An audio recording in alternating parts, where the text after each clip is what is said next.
บายดีและสวัสดีพ่อแม่พี่น้องกันเบิดทุกท่านเนาะบ่ว่าจะเป็นทางฝั่งลาวหรือว่าฝั่งไทยและต่างประเทศการยินดีเข้าสู่ช่องของสนุกสลาวคือเก่าอีกแล้วเนาะมื้อนี้ก็ได้เดินทางมาทางเซาสูตรพ่อแม่พี่น้องเชิงเซาสูตรคนนี้เพิ่นก็เป็นผู้เจบผู้งามเนาะก็เป็นเอาเลยหรือว่าก่อนอื่นก็เข้าไปโอ้ไปหลมไปสอบถามพร้อมๆกันเนาะทางสนุกกันยังมีทันฮู้ชื่อเสียงเรียงนามของเซาสูตรเพิ่น ก็เพื่อบ่เป็นการชักช้าใช้เวลาเนาะเวลาย้ายห่างก็เดินทางเข้าไปโอบไปลมทางเศร้าสูดเพิ่นเลยโดยสบายดีสบายดีเด้อ สบายดีเด้อทุกคนเนาะคือมามันอีกแล้วนะแล้วก็คือทางสูตรเนาะโดยจบผู้งามตาดีทุกคนเนาะจะขออนุญาตตามมีสื่อว่าจังไดเนาะ ชื่อหลาน้อยปัจจุบันอายุกี่ปีแล้ว32 ปีอายุ32 ปีอ๋อ32 ปีคือ วันหนาเสื้อเนาะบอกว่า30ยังเจ๋วทุกคนเนาะ โดย คือว่าเป็นจบผู้งามเป็นไหนเป็นผู้สาวโสดที่ว่าเคยผ่านการแต่งงานมาแล้วบ่เนี่ย เรียนเคยผ่านกับไปงานมาแล้วมีลูกบ่ มีคนหนึ่งลูกผู้หญิงหรือผู้ชาย นี่ ลูกสาวและลูกสาวคนหนึ่งเนาะ โดย เพิ่นอายุหลายปานใดแล้วลูกสาว3 ปีโอ้3 ปี โดย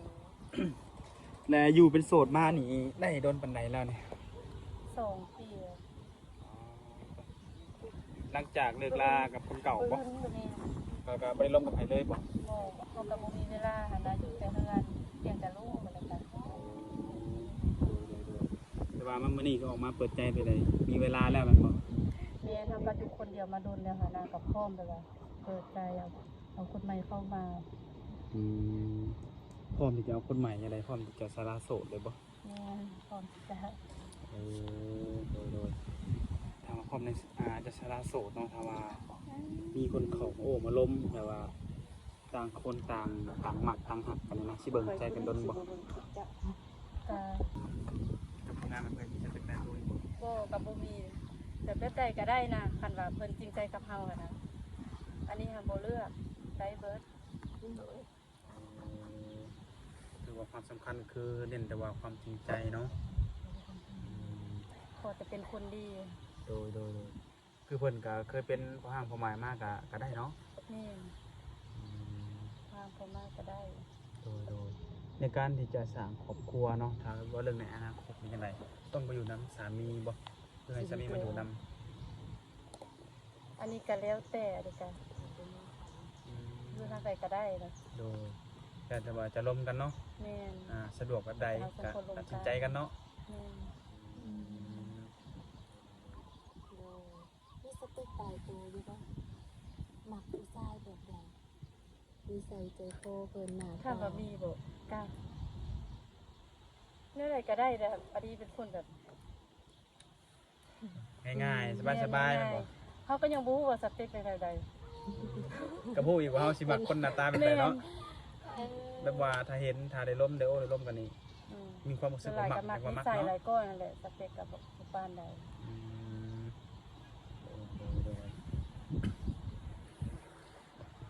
ผู้บ่าวกินเหล้ากินเบียร์สูบยาแบบนี้เจ้าหมักบอก อันนี้บ่มักบ่มักเลย แบบนี้นี่บ่มากเนาะ แม่น ถ้าว่าแบบร้อนๆกินเถื่อได้มีเวียกมีงานแบบนี้เลย อันนี้หันได้อันนี้หันแต่มันเป็นคนปกติเนาะเฮาบ่ได้คิดเดี๋ยวเฮาสิพร้อมกันพร้อมงานพร้อมงานกันได้ เลย เรื่องสังคมเนาะ แม่นเรื่องของสังคม เดี๋ยวโดนจะมีเถื่อ แม่น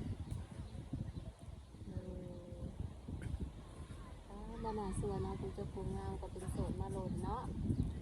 อันนี้ก็บ่ค่อยไปใส่นะอยู่แต่ในเรือนเลี้ยงแต่ลูกคือว่าแหละหากนมาแต่บ้านก็ยังบ่รู้จักใคร โอ้แล้วเพื่อนเป็นคนทางไหนจ๊ะนี่ หากนมาอันนี้นะ โอ้ คนอยู่พุ่น ทางไกลบ่ แม่นทางไกล โอ้แล้วย้ายมาอยู่พี่ แม่นมาอยู่เฮ็ดงานอยู่ที่ อืม แต่ก็ยังบ่ได้เฮ็ดดอกเพราะว่าลูกยังน้อย เอาดูเนาะ แม่น โอ้ไม่ได้ไปทางในผู้บ่าวก็เลยบูฮู้ว่าเป็นโสด เรียกแต่ลูก เลยโสดลูกหนึ่งแต่ว่ายังคือผู้สาวเองเนาะหน้าตาหัวยิ้ม มาตั้งแต่ที่ว่ายังกันสร้างครอบครัวซะแล้ว เออ เด้อ ส่วนตัวเจ้าเองก็มักแบบไปดินไปเที่ยวดูบ่ ก็ไปแบบโดนๆเทื่อหักไป แต่ว่าอันนี้บ่ค่อยได้ไปแบบก็บ่มักไปปานใด บ่เคยได้ไปแบบสังสรรค์กับหมู่กับครูเนาะ โดยง่ายกับคนบ่ค่อยมีสังคมมันจ้ะ โดย เปิดใจในรอบนี้ก็คือถ้าว่าเจอคนที่แบบมักหักเฮาด้วยใจหรือว่าเพิ่นพาเฮาสร้างสาได้นี่เจ้าก็พร้อมสละโสดเลยบ่ แม่นพร้อม อืม คันว่าเพิ่นแบบจริงใจกับเฮาหั้นนะ โอ้ยในกรณีถ้าว่าเพิ่นอยากมาเยี่ยมมายามเจ้าได้มาได้บ่ มาได้ มาได้เนาะ แม่น อืมเลยบ่แน่ได้เนาะเพื่อหนุ่มๆเห็นคลิปแล้วอยากเห็นตัวจริง โดย อยากมาเบิ่งเนาะ มาเบิ่งได้ ก็ถือว่าบ่มีปัญหาอย่างเนาะคือทางเจ้าเองก็ตัดขาดกันเป็นที่เรียบร้อยเนาะกับคนเก่า ตัดขาดไปแล้วตัดขาดแบบบ่มีหยังเกี่ยวข้องกัน สิบ่มีการหึงหวงแล้วว่า บ่ดอก อย่านว่าเนาะ ว่าสารนมเพิ่นจะกังวลในเรื่องนี้เนาะ โดย บ่มีแล้ว เพราะว่ามันเขาเว้าถูกต้องตามกฎหมายสั่งเบิดแล้วเด้ โดยคือเจ้าก็เลี้ยงลูกคนเดียวแบบทั้งเพิ่นก็บ่ได้ซอยบ่ บ่ได้ซอยอันนี้ก็บ่อยากให้แบบนี้เกี่ยวหยังกันหั้นนะเลี้ยงเอง หรือว่าเฮาบ่อยากให้แบบเพิ่นมาเกี่ยวของเนาะ แม่น เลิกลากันแล้วทำเฮียนมาสะดุจากปัจจุบันนี้ เขาไปสร้างโรงเรียนอนุบาล โอ้โอ้ ได้มีลูกมาเดือนนี้ได้ลูกปีบ่ แม่บอก2 ปีกว่าแล้วเนาะอันนี้ก็3 ปีกว่าแล้วเด้ คือปัจจุบันนี้ก็ไปฟังที่อนุบาล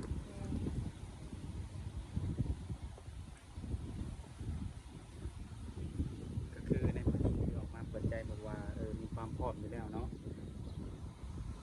ถ้าว่าเจ้ามีสามีใหม่ทางลูกเพิ่นลูกสาวเจ้านี่พร้อมบ่เห็นดีนำบ่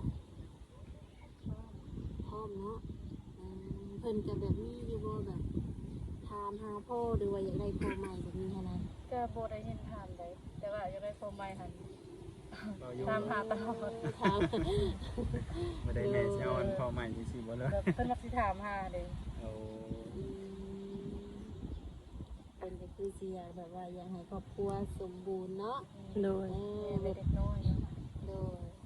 บางทีไปโรงทำโรงเรียนแบบบางทีเห็นหมู่เห็นครูพ่อแม่ไปส่งเนาะพร้อมหน้าพร้อมตากัน แต่ทุกมื้อนี่แบบว่าเจ้ายังบ่ทันเฮ็ดเวียกเฮ็ดงานแบบเงินค้ำใช้หรือจะเอามาแต่ทางไหน อันนี้ก็ใส่น้ำเอื้อยแบบตัวเองก็ที่ได้เข้าโรงเรียนลูกกินอยู่กับเอื้อยรับผิดชอบเพิ่นเพิ่นก็บ่มีก็อันนั้นไปให้ได้ต้องการไป โดยโดยกันไปเนาะ ปัจจุบันนี่ก็มาน้ำเอื้อยก่อนมัน นี่ดูน้ำเพิ่นก่อน ในอนาคตถ้าว่ามีสามีเนาะถ้าว่าทางสามีบ่สะดวกมาอยู่ที่เจ้าก็ไปอยู่นํได้เนาะ ได้เบิด นี่นะง่ายเนาะแบบนี้นะการไปการมาในสะดวกสบายเนาะถ้าว่าเพิ่นชวนไปดินไปเที่ยวบ้านเพิ่นเจ้าสิกล้าไปอยู่บ่ ก็เฮาก็เบิ่งก่อนเนาะว่าเฮาคู่กันอยู่มอไซค์นะว่าเฮาเชื่อใจมั่นใจเลยก็ไปได้เพราะว่าทุกมื้อนี่มันก็ไปได้เมื่อหั่นนะ มันทันสมัยเลยเนาะนี่เนาะนี่อย่างเวลาโอลมกันนี่ต้องใช้เวลาหล่นเนาะ มันก็บ่เกี่ยวเพราะว่า คนมันสิแม่นน่ะเข้ามาแป๊บเดียวมันก็แม่นหั่นน่ะแต่คนมันบ่แม่นสิลงกันโดนก็บ่แม่น ความสารน้อยว่าเนาะถ้าว่าคือจะว่าอะไรเนาะคุยกันมื้อสองมื้อก็ฮู้เนาะ แม่น โดยหน้าตาเพิ่นนี่เจ้าก็บ่ได้จำกัดแต่ว่า ก็บ่ได้จำกัด หน้า พ ตา อจะเพิ่นมีกับเฮาว่าสิซะพร้อมแบบไปกับเฮาหรือว่ารับเฮาได้ว่าสิซะเฮาก็ แบบใดแบบอยากติ อีกเลี่ยงนะจากผู้ชายนะต้องที่แบบบ่อยากเจอนิสัยมันนะบ่อยากพอนะแบบใด คนที่แบบยาบ้าหรือว่าคนที่แบบใช้อารมณ์รุนแรงตบตีอย่างประมาณนี้แหละเราเพียรสำเร็จก็ได้ขนาดนี้ โดยความรุนแรงหรือยาเสพติดเนาะเลี่ยงตัวนี้ อันนี้ค่ะ แต่ว่าบางคนกินเหล้ากินเบียร์คันว่าทำมาได้กินเมานี่ก็อยากให้อาละวาดเนาะเพราะว่ามันสลัดก็มีอยู่ในการนี่เนาะแบบเมามาอย่างอาละวาด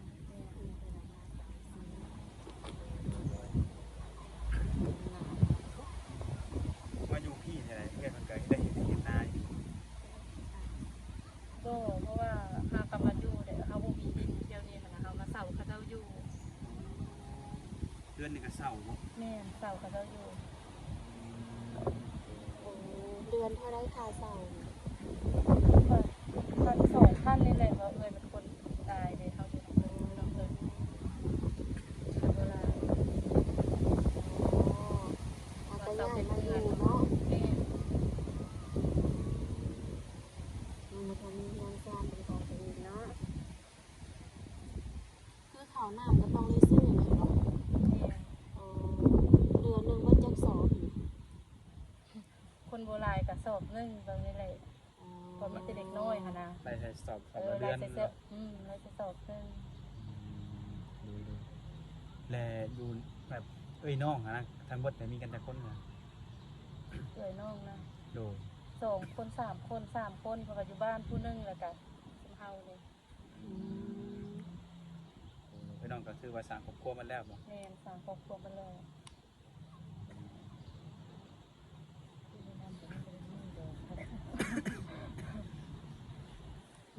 แต่จังใดมานี่ในการมาเปิดใจคือมีความพร้อมอะไรมานี่ทางติดต่ออะไรซะมีพร้อมให้ใช้มีพร้อมให้วันนี้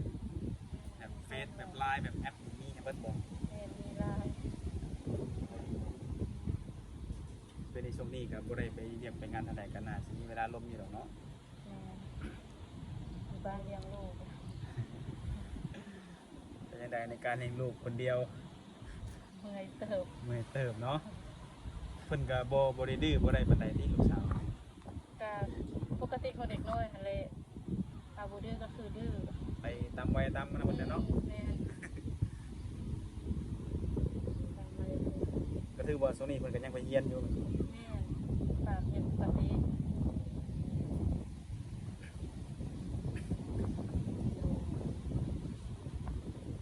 ถ้าว่าที่มันลงมาหาก็ยินดีต้อนรับเนาะ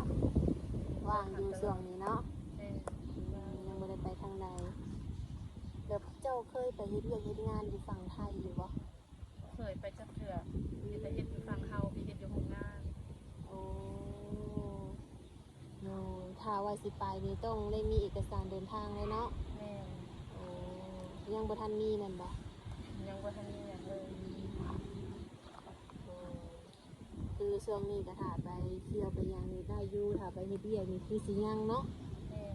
ยัง ถ้าว่าเจ้ามีสามีนี่สิจัดงานแต่งอีกเทื่อบ่ ก็ติดเชื้อก็ได้ แต่ แค่ สะ นี้ ดวก ก็ เนาะ แม่เรื่องมันสะดวก เด้อคิดอยู่กับทางฝ่ายซ้ายเนาะ แม่ อ่า มันพร้อมจัดกับเฮาพร้อม ในทางนี้มีความพร้อมหมดทุกอย่างทางนี้เนาะ แม่ เด้อ เดี๋ยวได้ว่าผู้คนที่สิเข้ามาเพิ่นจะแนวใดเนาะใจมันสิตรงกันหรือบ่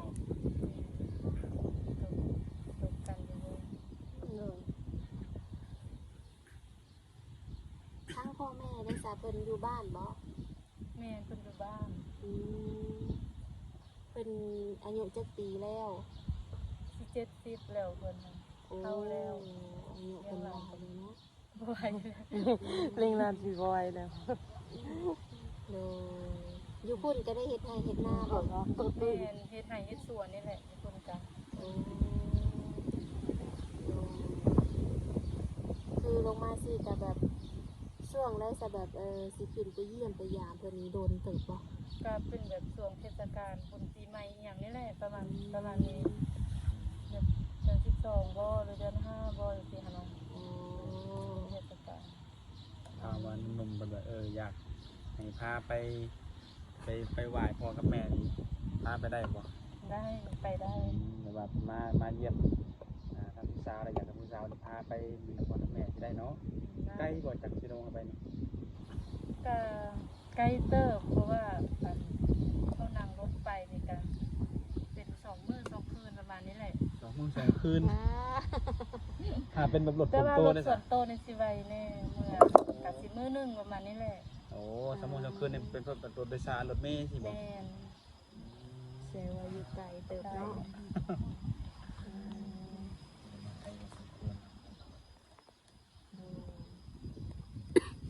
ลมไทยลมต่างประเทศเจ้าก็มักอยู่บ่ ได้มา ได้เบิดเนาะเคยล่มอยู่บ่ผู้บ่าวไทย เคยในตอนยังเฮียนพุ่นแหละเคยลงนะแล้วก็ โอ้ถือว่าหลายปีเนาะ เคยลงแต่แบบพูดจักกันแบบผ่านๆซื่อๆหั่นน่ะ บ่ได้แบบลงแบบจริงจังแบบคบหากันเลยใช่ไหม แต่บ่สิชากับเรา โอ้มันบ่จริงจังนะ โอ้เนาะโด นั่นแหละคือมันเป็นเนื้อคู่กันเนาะ เออ